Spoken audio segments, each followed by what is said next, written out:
इंतजार करती महान हिमालय की इन्हीं सर्द फिजाओं में जन्म होता है एक आदर्श का। बुशहर की पहाड़ियों में सुनाए जाने वाली लोक गाथाओं, किंवदंतियों और ऐतिहासिक घटनाओं के अनुसार बुशहर राजवंश अपना संबंध भगवान कृष्ण से मानता है। इस रहस्यमयी पेचीदा साम्राज्य के भूभाग का फैलाव काफी विस्तृत और व्यापक था। सुदूर उत्तर पूर्व में किन्नौर से शिमला और रोहड़ू कभी बुशहर राज्यों का हिस्सा थे। ये बुशहर रियासत की वंशावली है। इसमें पुरदुमन से शुरू होकर राजा साहब 122 है। शक्तिशाली राजाओं की इस मस्त पीढ़ी राजा राम सिंह के चिन्हों का अनुसरण करती है, जिन्होंने रामपुर शहर की स्थापना की। राजा सरोवर सिंह, राजा उजागर सिंह, राजा महेंद्र सिंह, राजा शमशेर सिंह, राजा पदम सिंह और राजा वीरभद्र सिंह।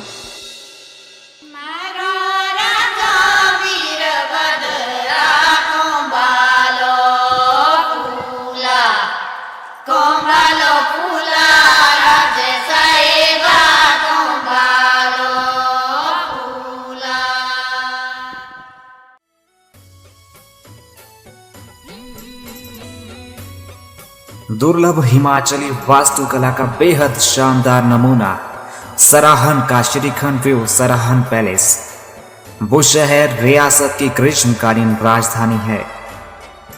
शक्तिशाली राजाओं की 122 पीढ़ी और 5000 साल वर्ष पुराने महान राजवंश के इतिहास को संजोए यही महल राजा वीरभद्र की जन्मस्थली है। गौरवशाली राजकुल में राजा की 9वीं रानी राजमाता शांति देवी और पिता महाराजा पदम सिंह के यहाँ वीरभद्र सिंह का जन्म 23 जून 1934 को हुआ।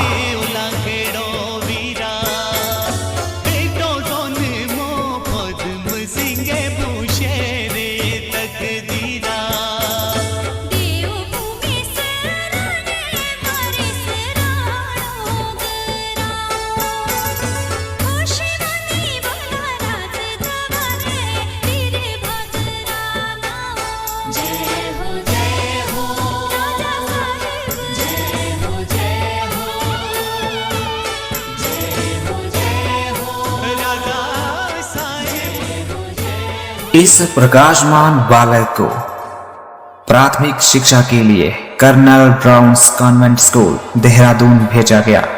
उन्होंने अपनी स्कूली शिक्षा बिशप कॉटन स्कूल शिमला से प्राप्त की।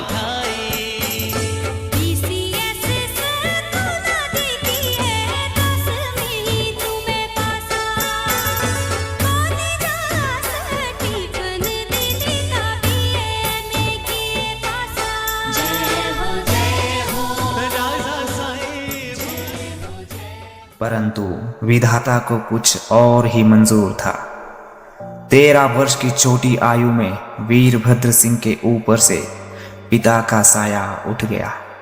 13 वर्षीय बालक वीरभद्र ने अपने नाजुक कंधों पर बुशहर की जिम्मेवारियों को वहन किया और इस तरह वीरभद्र बने राजा वीरभद्र सिंह।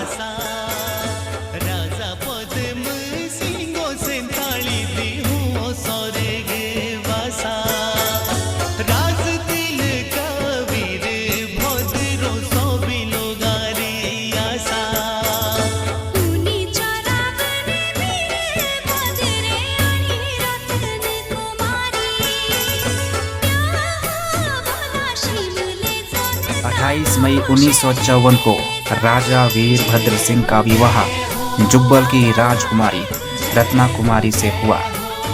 ईश्वर ने इन्हें 4 सुंदर राजकुमारियों ज्योत्सना, अनुराधा, अभिलाषा और मीनाक्षी से नवाजा। राजा आरंभ में भारतीय प्रशासनिक सेवा या इतिहास विषय के प्रोफेसर बनना चाहते थे, परंतु जवाहरलाल नेहरू के साथ हुई मुलाकात में नेहरू ने इन्हें बताया कि आपका जन्म ही शासन करने के लिए हुआ है, सरकारी कर्मचारी बनने के लिए नहीं।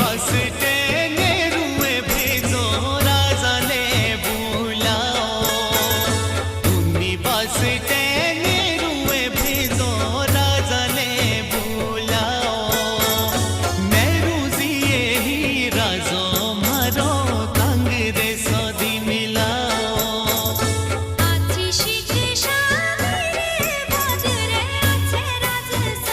राजा 1961 में कांग्रेस के सदस्य बने और इसी के साथ उन्होंने शाही जीवन शैली हमेशा के लिए त्याग कर एक आम भारतीय की जीवन शैली को अपनाया। उस समय श्रीमती इंदिरा गांधी कांग्रेस की राष्ट्रीय अध्यक्ष थी। उनके प्रोत्साहन के कारण राजा ने अपनी बाकी की जिंदगी अपने राज्य ही नहीं देश की सेवा के लिए न्यौछावर कर दी। 1962 से 2012 तक 6 मर्तबा संसद के सदस्य के रूप में निर्वाचित हुए। 1976 में इन्होंने पर्यटन और नागरिक उड्डयन मंत्रालय का कार्यभार संभाला। वह संयुक्त राष्ट्र संघ की सचिवालय समिति के सदस्य 1982-83 में रहे। 1982 में उद्योग राज्य मंत्री रहे।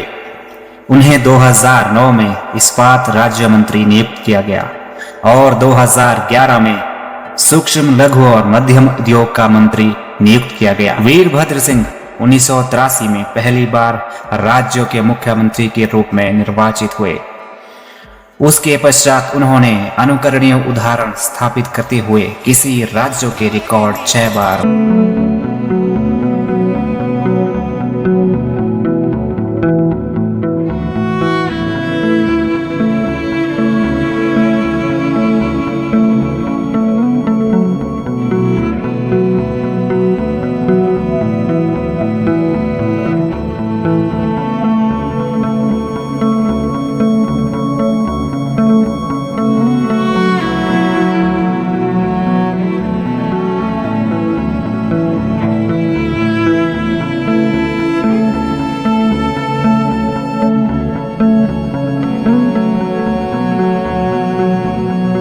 की सियासी बुलंदियों के बीच निजी जिंदगी दुख और खुशी के उतार चढ़ाव भरे सफर से गुजरती रही। डेट रानी साहब रत्न कुमारी की वो मृत्यु हुई। वो राजा उस वक्त बाई इलेक्शन में हम लड़ू जा रहे थे और हमें हार्ड कोटी में ये पता लगा कि भी रानी साहब बहुत सख्त बीमार है। जब हम शिमला आए तो उनकी मृत्यु हो चुकी थी। बुशहर राजवंश के भविष्य को ध्यान में रखते हुए बड़ों और परिवार के परामर्श स्वरूप वीरभद्र सिंह ने पुनः विवाह करने का फैसला किया। 28 नवंबर 1985 को शादी समारोह का आयोजन किया गया, जहां जुंगा रियासत की राजकुमारी राजा हितेंद्र सेन और रानी शांति देवी की पुत्री प्रतिभा से इनका विवाह हुआ।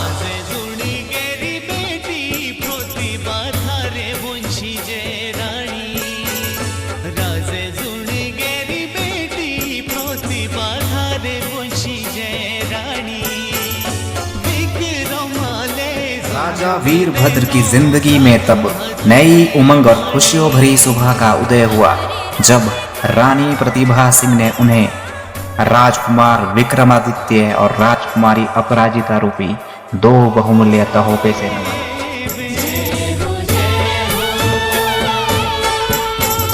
जुगा जुगा ले जियो राजा जी थारो मान सम्माना।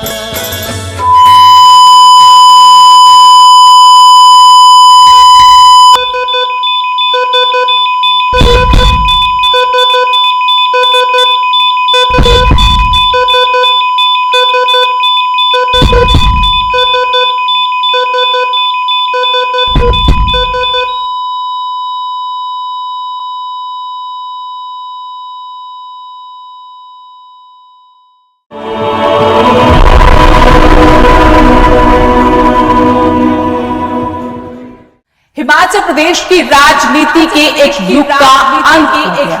वीरभद्र सिंह नहीं। इस वक्त की बड़ी खबर, हिमाचल प्रदेश के पूर्व मुख्यमंत्री और कांग्रेस के वरिष्ठ नेता वीरभद्र सिंह का लंबी बीमारी के बाद निधन हो गया है।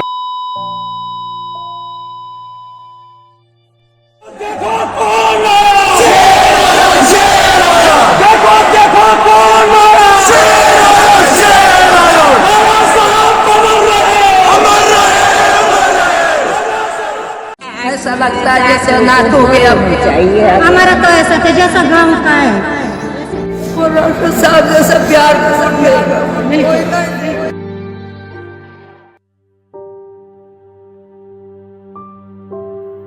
एक राज की बात कह दूं, एक राज की बात कह दूं, ऐसा राज अब हो ना पाएगा। वो जो खुद था एक सवेरा, वो जो खुद था एक सवेरा, वैसा सूरज अब फिर ना आएगा। कि जो तू जा रहा है, जो तू जा रहा है, क्या लौट कर आएगा?